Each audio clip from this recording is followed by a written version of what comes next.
Welcome student. आज हम आप लोगों के बीच में बहुत दिन के बाद आ रहे हैं। ठीक है, चलिए अब रेगुलर आप लोगों का वीडियो बनेगा।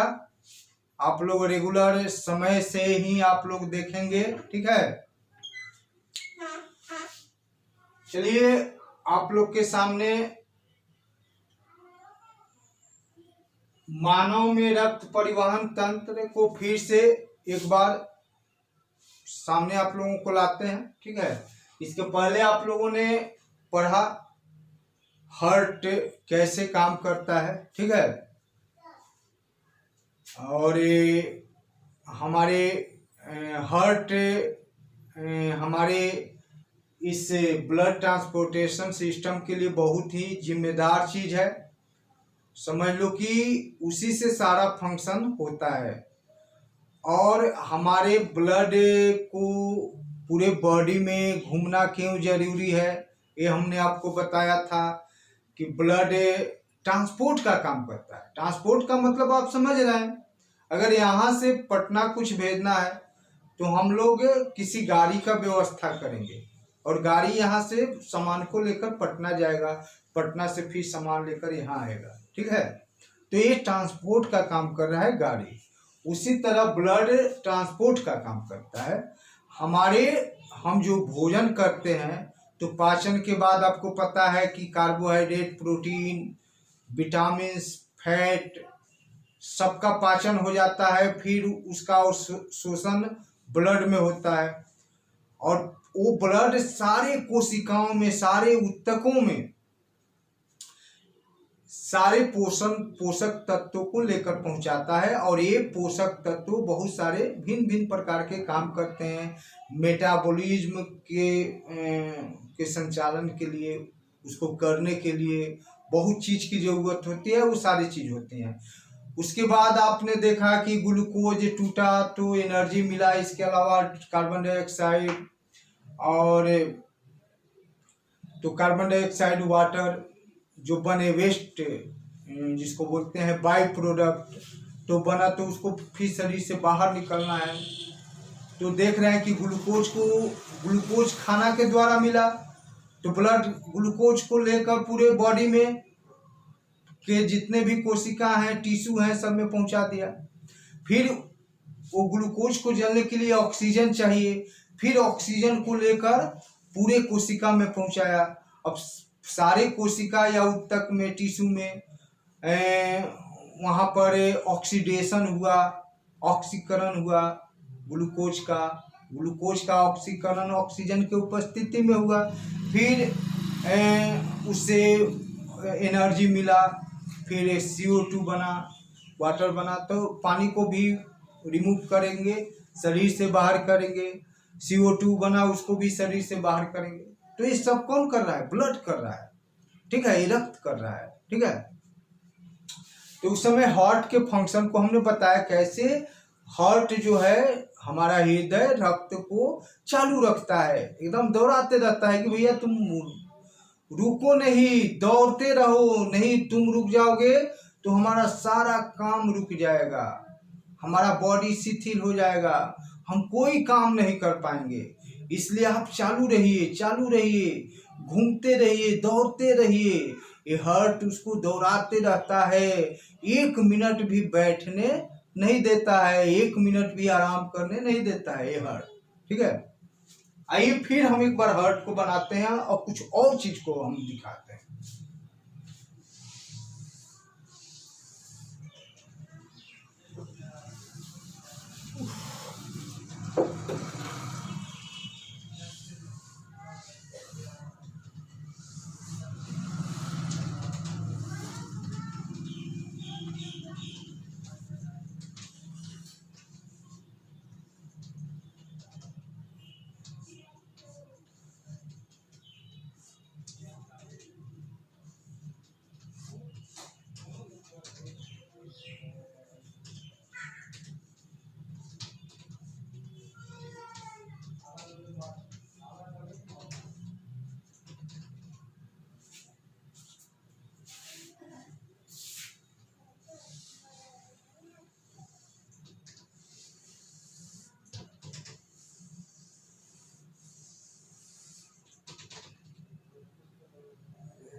ये महाधमनी है।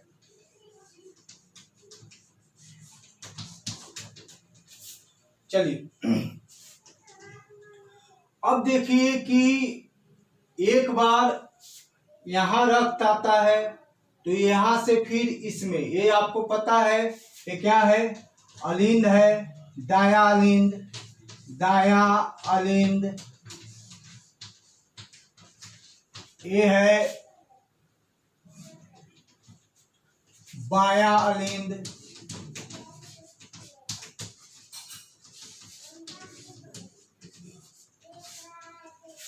ये दाया निलय,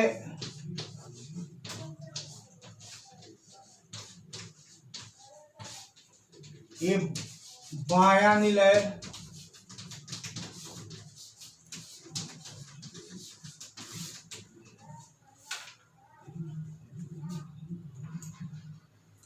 ठीक है। ये आप लोग पहले पढ़ चुके हैं, ठीक है। तो ये दाया अलिंद, ये बाया अलिंद, दाया निलय, बाया, दाया निलय, बाया निलय, ठीक है।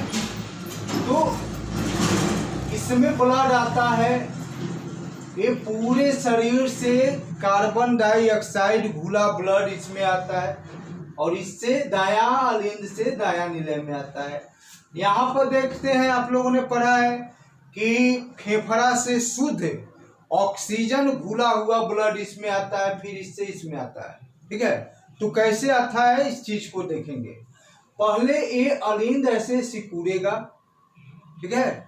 ये जैसे ही सिकुड़ेगा तो इसका सारा ब्लड किस में आ जाएगा, इसमें आ जाएगा, दाया अलिंद से दाया निलय में, बाया अलिंद से बाया निलय में। फिर ये जब ये सिकुड़ेगा तो ये शिथिलन होगा, यानी फैल जाएगा, ठीक है, फैल गया। अब ये जब सिकुड़ेगा तो क्या होगा, इसमें का ब्लड ये फुफ्फुस धमनी के द्वारा, फुफ्फुस धमनी के द्वारा फेफड़ा में चल जाएगा और इसमें का रक्त जो है, इसमें का रक्त महाधमनी से होते हुए हमारे पूरे शरीर में फैल जाएगा। यही रूल है, ठीक है। तो जब अलिंद का जब शिथिलन होगी, सिकुड़न होगा, तो इसको बोलते हैं सिस्टोल, सिकुड़न। सिकुड़न को क्या बोलेंगे, सिकुड़न को बोलेंगे सिस्टोल।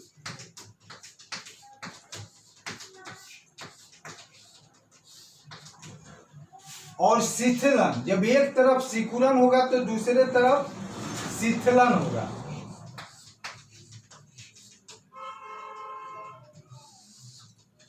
शिथिलन को बोलते हैं डायस्टोल,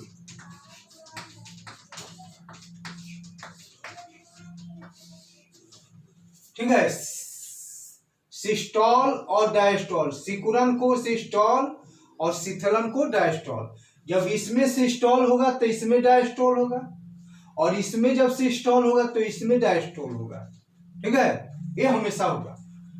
अब बताइए जरा कि आखिर ये सिस्टोल और डायस्टोल होता कैसे है, ये होता कैसे है।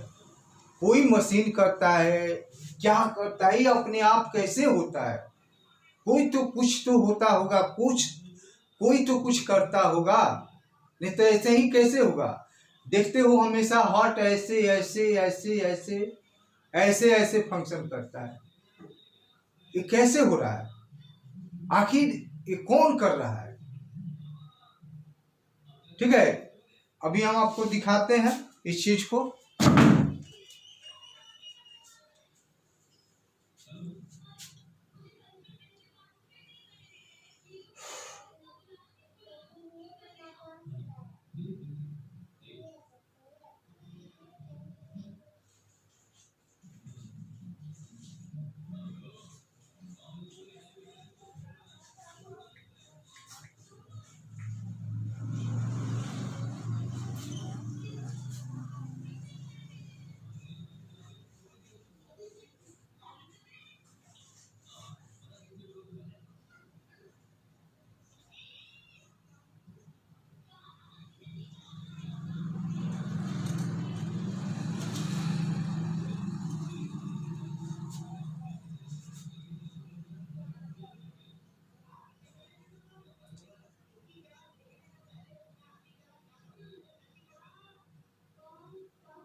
देखिए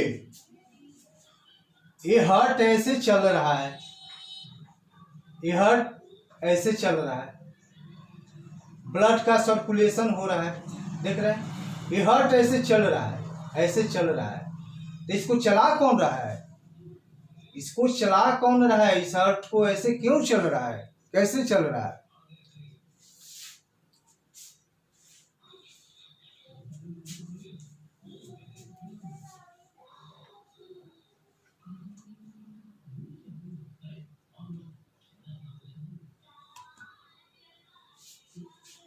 तो ये हार्ट को चला कौन रहा है भैया, इसको चलाने वाला ऐसे नोड कहलाता है, एस ए नोड, ऐसे नोड, ऐसे नोड होता है जो ये हार्ट को ऐसे चलाता है, ठीक है।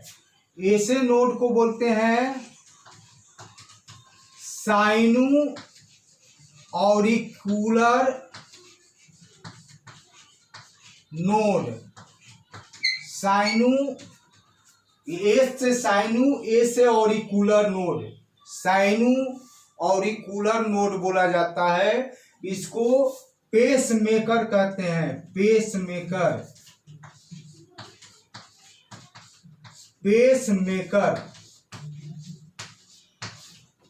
पेस मेकर कहते हैं। ऐसे नोड यानी साइनू ऑरिकुलर नोड यानी पेस मेकर इसको कहते हैं। ये होता कहां पर है, ये दाया अलिंद के ठीक पीछे वाला भित्ति में, दीवार में ये मौजूद होता है। और ये जो आप देखते हैं सेप्टम की दीवार के द्वारा ये विद्युत का धीमा गति, एकदम मंद मंद विद्युत धारा उत्पन्न करता है। ऐसे नोड यानी साइनू ऑरिकुलर नोड जिसको पेस मेकर कहते हैं। तो ये पेस मेकर क्या करता है, मंद मंद विद्युत धारा उत्पन्न करता है, ठीक है, विद्युत धारा। और इस विद्युत धारा के द्वारा ही इसमें गति होता है, इसमें गति होता है, ठीक है। और इसी गति के कारण ये हार्ट जो है सिस्टोल एंड डायस्टोल करते हैं, सिस्टोल एंड डायस्टोल। एक सिस्टोल और एक डायस्टोल को एक हार्ट बीट कहा जाता है, एक धड़कन कहा जाता है। एक सिस्टोल और एक डायस्टोल को एक हार्ट बीट या एक धड़कन कहा जाता है। और एक धड़कन सिस्टोल डायस्टोल को करने वाला कौन है, ऐसे नोड जिसको बोलते हैं sino auricular node, pace maker. ये रहता कहाँ है, ये पेस मेकर दाहिना दाया अलिंद के पिछला भित्ति में, दीवार में ये रहता है, जो मंद मंद विद्युत धारा, करंट, ठीक है, करंट उत्पन्न करता है, विद्युत धारा उत्पन्न करता है। और इसी के कारण ये जो है चलता है, डायस्टोल सिस्टोल करता है। जिस दिन ये धारा बंद हो जाता है उस दिन हमारा हार्ट बंद, और हार्ट बंद तो सारा क्रिया बंद, ठीक है।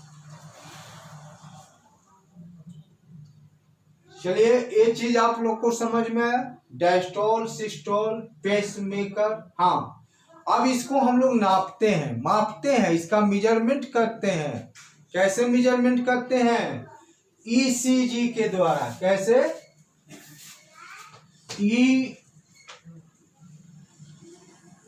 ECG, electrocardiograph. आप देखते हैं, कभी आप जाकर ईसीजी कराइएगा, कभी ईसीजी आप कराइएगा तो इस तरह का ऐसे आता है। ऐसे आप एक पेज पर, एक पन्ना पर आप देखते होंगे इस तरह का रिपोर्ट, इस तरह का एक पेज पर जो है ग्राफ बन जाता है, ठीक है। तो उसको बोलते हैं इलेक्ट्रोकार्डियोग्राफ, ईसीजी, इलेक्ट्रोकार्डियोग्राफ। इससे जो है मेजरमेंट हो जाता है कि हमारा हार्ट बीट सही है कि नहीं, हमारा हार्ट ठीक से फंक्शन कर रहा है कि नहीं। ठीक है। इस तरह से ईसीजी से ऐसे node sino auricular node pacemaker द्वारा उत्पन्न विद्युत धारा को हम लोग मापने का काम करते हैं। ईसीजी के द्वारा हमें पता होता है कि हमारा हार्ट सही से काम कर रहा है कि नहीं। अगर वो इलेक्ट्रिक धारा उत्पन्न नहीं करता तो ये रिपोर्ट नहीं आते, ये रिपोर्ट नहीं आते। समझ में आया? कोई दिक्कत? सिस्टोल डायस्टोल का मतलब समझ में आया? अब देखिए सिस्टोल और डायस्टोल के कारण ही, ये सिस्टोल और डायस्टोल के कारण ही हम लोग का बीपी का माप मेजरमेंट होता है। बीपी ब्लड प्रेशर, ठीक है। तो ब्लड प्रेशर का माप जो है ये सिस्टोल डायस्टोल से ही होता है, ठीक है। ये निलय, ये बायां निलय दायां निलय, निलय का जो सिस्टोल और डायस्टोल होता है वही ब्लड प्रेशर में माप होता है। उसको भी एक बार देख लेते हैं।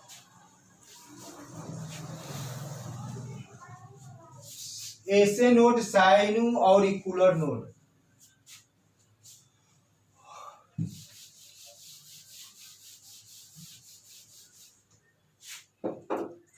देखिए यहां से जब इसका सिस्टोल होगा, सिस्टोल होगा यानी ये सिकुड़ेगा, सिकुड़न इसमें होगा निलय में। हमेशा याद रखिएगा कि बीपी का माप जो होता है, ब्लड प्रेशर का माप, ये निलय के सिकुड़न है और शिथिलन के कारण, सिस्टोल और डायस्टोल के कारण होता है। किसके? निलय के। हमेशा याद रखना है कि निलय के सिस्टोल और डायस्टोल, सिकुड़न और शिथिलन के कारण ही बीपी का माप होता है। अब देखिए ये जब सिकुड़ेगा तो महाधमनी में ब्लड का प्रेशर बढ़ेगा, बढ़ेगा ना। तो महाधमनी, धमनी में शुद्ध ब्लड बहता है और धमनी में ब्लड का प्रेशर हमेशा तीव्र गति से होता है, यानी बहुत तेज होता है। और इसी कारण धमनी की जो पाइप है, धमनी के पाइप का जो दीवार है वो बहुत मोटा होता है सीधा के अपेक्षा, क्योंकि धमनी में रक्त का जो धारा होता है वो बहुत तीव्र गति से होता है। कारण कि जब इसमें ऐसे होगा तो इससे जो है बहुत तेजी से, बहुत तेज गति से रक्त निकलेगा, ठीक है। तो जब इसमें सिकुड़न होगा तो इसका रफ्तार बढ़ जाएगा। तो नॉर्मल व्यक्ति में वो 120 mm होता है, 120 mm। और जब इसमें शिथिलन होगा, ठीक है, तो इसका प्रेशर कुछ कम हो जाता है, यानी नॉर्मल व्यक्ति में ये 80 रहेगा, 80, ठीक है। तो हमेशा आप देखिएगा 120/80 ऐसे लिखा जाता है। ये लिखना गलत होता है, 80 अगर 120 लिख रहे हैं तो गलत है, ठीक है। जब भी लिखेंगे तो ज्यादा को पहले लिखेंगे और कम को बाद में लिखेंगे। क्यों भाई? क्योंकि सिकुड़न पहले होगा, सिस्टोल होगा तो इसका गति बढ़ जाता है और डायस्टोल होगा तो इसका गति कम हो जाता है, ठीक है। और इसको मापा जाता है स्फिग्नोमैनोमीटर, स्फिग्नोमैनोमीटर के द्वारा, स्फिग्नोमैनोमीटर के द्वारा ब्लड प्रेशर का जांच होता है। आप ब्लड प्रेशर मशीन देखे होंगे डॉक्टर के पास, इसको बांध दिया जाता है और स्टेथोस्कोप को कान में लगा दिया जाता है, ठीक है। स्टेथोस्कोप को कान में लगा दिया गया और उसके बाद एक मशीन होता है, ठीक है। उसमें उसका वो एक क्या बोलते हैं, उसका ग्राफ होता है, ठीक है। और जैसे जैसे उसको क्या बोलते हैं, उसको जो है जैसे जैसे दाबता है, ठीक है, यहाँ पर वो धीरे धीरे क्या करने लगते हैं, ये चापने लगते हैं, ये कॉन्ट्रेस्ट होने लगता है, ठीक है, चापने लगता है। और उसके बाद मीटर जो है धीरे धीरे धीरे धीरे मीटर बढ़ते जाता है, ठीक है। तो देखोगे कि 140, 150, 160 मीटर पर लेकर अब फिर छोड़ दिया। तो होता क्या है कि जैसे ही 80 पर मीटर जब आएगा तो हमारा धड़कन उसके कान में सुनाई देने लगेंगे, क्योंकि वो स्टेथोस्कोप लगाकर और यहाँ पर लगाता है, रखता है, यहाँ पर लगता है और यहाँ पर हमारा धड़कन पता चलता है। तो जैसे ही 80 पर पहुँचेगा तो धड़कन हमारा सुनाई देने लगेगा और 120 तक सुनाई देगा, ठीक है। 80 से 120 तक उसको सुनाई देगा। फिर 120 से जैसे ही ऊपर जाएगा तो उसको धड़कन सुनाई देना बंद हो जाएगा। 130, 140, 150, 160 तक जाते हैं, नहीं सुनाई देगा। फिर उसको छोड़ देंगे तो फिर 150, 60 से नीचे आने लगेगा और फिर 120 आया तो फिर धड़कन स्टार्ट हो जाएगा, सुनाई देने लगेगा। 80 तक जो है, 80 तक आते आते सुनाई देगा, फिर 80 से नीचे आएगा तो सुनाई नहीं देगा। तो ये जो बीपी मापने वाले होते हैं वो समझ जाते हैं कि इनका बीपी 120/80 है, यानी नॉर्मल है। अब देखो होता क्या है, जिनका बीपी अगर बढ़ गया है तो 80 गया वहां पर धड़कन नहीं सुनाई दिया, 90 गया तब उनका धड़कन सुनाई देने लगा और इधर 130 गया तब धड़कन सुनाई देने लगा। तो हुआ क्या भाई, बीपी थोड़ा सा बढ़ गया है, ठीक है। इस तरह बीपी का, ब्लड प्रेशर का माप होता है। अब इस चीज को समझ में आया, इसके चलने का, धक धक करने का कारण क्या है, ए से नोट्स, ठीक है, ए से नोट्स। इसी के कारण जो है धड़कन, इसी के कारण जो है मंद मंद गति से विद्युत धारा उत्पन्न होता है और इसी विद्युत धारा के कारण ये हार्ट का मूवमेंट होता है, गति होता है, चलता है, ठीक है। और इसको ईसीजी के द्वारा इस विद्युत धारा को, ठीक है, विद्युत गति को हम लोग इस ईसीजी के द्वारा माप लेते हैं, मेजरमेंट कर लेते हैं। और जिस कागज पर जो ग्राफ बनता है उसको बोलते हैं इलेक्ट्रोकार्डियोग्राफ, ठीक है। अब यहीं पर समाप्त करते हैं। इसको आप लोग 2 बार 4 बार वीडियो को देखिए, समझिए, ठीक है। फिर बुक को पढ़िए, ये सारे चीज बुक अब बिल्कुल आप लोगों को समझ में आएगा।